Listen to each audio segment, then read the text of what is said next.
প্রিয় বন্ধুরা, আমি আছি এখন সৌদি আরব মক্কা সিটিতে, রিং রোড সরেয়া।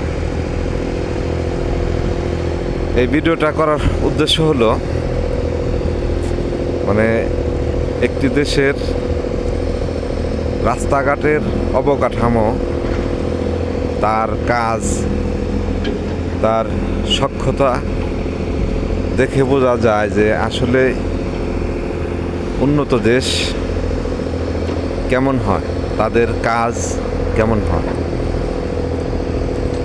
আমাদের দেশে তো শুধু চুরি আর চুরি। 1 কিলো রাস্তা করতে অনেক টাকা লাগে, পিচ ঢালাই করতে, আর 2-4 দিনেই করে ফেলে।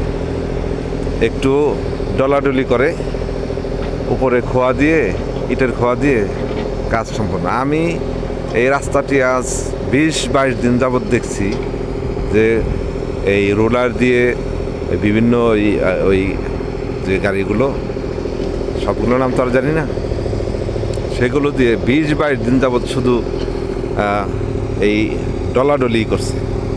এটা পিচ ঢালাই করবে কবে? তো একজনের কাছে জিজ্ঞাসা করলাম, এক ভাইয়ের কাছে, সে বলল এই রাস্তাটি হতে আরও মিনিমাম 1 মাস সময় লাগবে। এখান থেকে এইটুকু রাস্তা দেখুন, তাহলে এই দেশ উন্নত হবে না তো কোন দেশ উন্নত হবে? এই রাস্তা আগামী 50 বছরেও কিছু হবে না। আর আমাদের বাংলাদেশের রাস্তা বর্ষাকালে বৃষ্টির সময় সব ভেঙে পড়ে যায়। এই হলো অবস্থা।